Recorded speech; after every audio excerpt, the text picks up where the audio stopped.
What's up, guys? It's time to sound off because we're losing in that recruiting battle once again. Um, Man, not a good day if you're a Buckeyes fan, but we're gonna jump into it today. I want your guys' feedback. I want to connect with Buckeye Nation. I saw a couple of you guys listing where you were from in the last video. I'd love to hear where everybody's from. Buckeye Nation, let us know in the comments where you're tuning in from. My name is Shane Larson, also known as the Boise Buckeye. I'm over here in Boise, Idaho, on the west side of the country.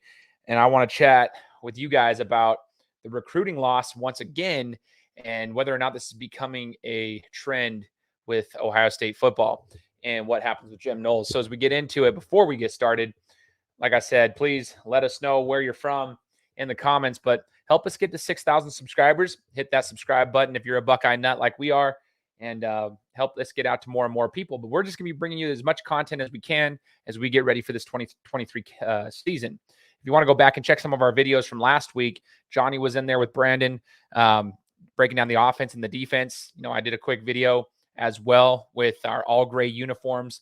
And we're going to be bringing you more and more content. Corey is supposed to be getting on the technology train this week. He's getting some equipment upgrades, and then he's going to be back on for you guys as well.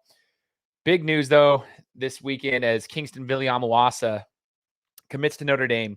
Now, listen, this happens all the time. We've done videos, reaction videos of recruits that we've lost.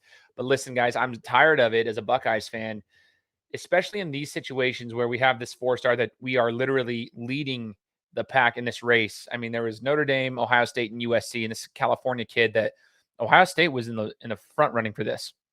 And if you guys haven't been paying attention to Viliamu-Asa, like this dude is an absolute monster. Would have been a huge asset for us, and we know that, right? Like 6'3", plays the inside linebacker, but he can play all around. He has the ability to play in every down, like 6'3", 230, unbelievably talented athletically, would have fit our system perfectly from what I have seen. I've been following his highlights. I've seen what he can do. So it was a good one, right? And we don't want to put, it's hard to put a lot of pressure on these kids. They're young, right? But just seeing how, Viliamu-Asa fit or could have potentially fit in our system. It's very unsettling that we lose that battle near the very end. Cool for Freeman. Coach Freeman can't beat us on the field, beats us in the recruiting game, but that's just the beginning of it, though, right? This is where I'm worried about it. We lose him, and we've got plenty of things. We'll talk about, like, plenty of potential prospects coming down the pipeline, but is Jim Knowles in trouble? Are we in trouble? Like, at what point do we start holding people accountable? Like, do we ride this out? Like, I don't want to ever act on emotion, right? Like, I don't want to do that. But when it becomes a trend and we're seeing things trending in the wrong way, what are we supposed to do here? Like, we've invested a lot here, but when you lose out on a race like that, like a battle like that, it's going to be very difficult.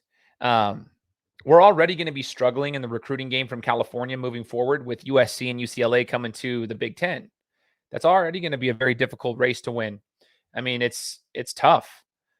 And now we're losing out to Notre Dame, and it's going to hurt the recruiting trail anyway. Like, it's going to hurt even more. So here's what I like to break down. I want to know what you guys think. Obviously I'm not one to just say, "Oh, off with his head. Let's cut him." But I'm also trying to figure out, what is it that we are missing, right? This is not just like us being part of like a 5-team race. No, we were a part of a pretty much a 3-team race at the end of it, where we were leading that discussion. From everything we at least had heard from the sources we had, we were leading, and somehow we lose. Is it the collectives? Is it NIL? Is it schematics? Do these players not feel like they can fit the scheme? Is it trust in the coaching staff?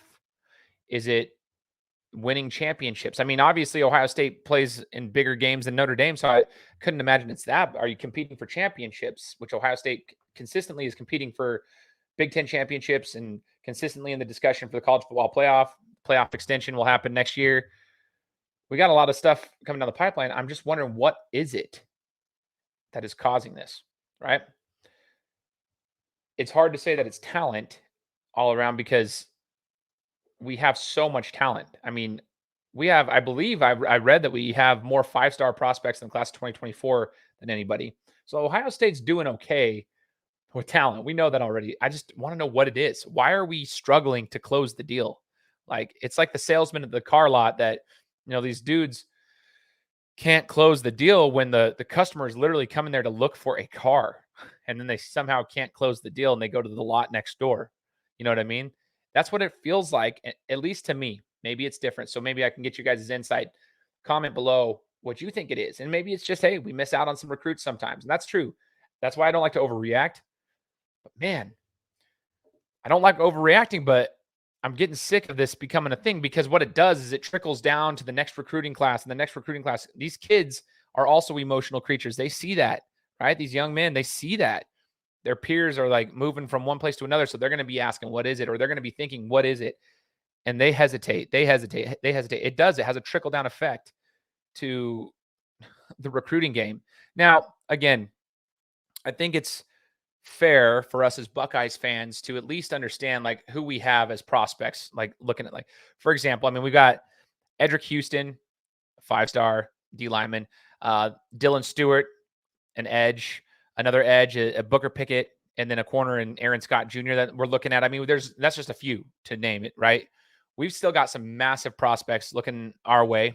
Can we close the deal? Can we make sure that nobody swings at the end of it? I don't know. I think we're looking in the right, we're going the right way. It's just frustrating when some of these big names choose some of these schools at the last minute. I'm not so much concerned with, like, okay, do what's best for you, but what is it that's causing them to change last minute when we're leading the race? Why can't we close the deal? Right? Why are we not able to close the deal? It's frustrating, but good for Freeman. Shout out Freeman for being able to close that, but trying to figure out what it is. I think we'll be okay. My closing words today on the show, I think we're going to be all right. I think Knowles is just fine. I think he's actually the right man for the job. I think he's the right coach for the job. I think he's putting the right people in place. The right players are coming here. But we have got to take another step up on the defensive side of the ball this year, and it has to be this year. I don't think we have time to wait another year. This has to be the year where they now know the scheme. They now know the expectations. The players are now familiar with what their roles and responsibilities are. We've got to step it up this season. I think we have the talent to do it. We've got the leadership, both coaching staff and the players, to do it. But if we don't want to see this happening where we got commits like Viliamu-Asa going over to Notre Dame last minute, you need to step it up, because kids will see that too. If you're competing and you put them with an atmosphere and an environment where you're going to be competing for championships, you're around the best of the best, some of the best athletes in the entire country, it's a little more enticing. I think we'll be all right. Guys, let us know what you think in the comments. Again, I would love to hear you guys' insight. This is more of just a reaction video, trying to get the insight from the rest of Buckeye Nation. And if you wouldn't mind, like I said, help us get to 6,000 subscribers before the beginning of the 2023 season. Johnny, Corey, they'll be back. Johnny was pushing out content last week. Corey will be back hopefully by the end of this week, getting some content pushed for you guys. And as always, my name is Shane Larson, the Boise Buckeye. God bless and go Bucks.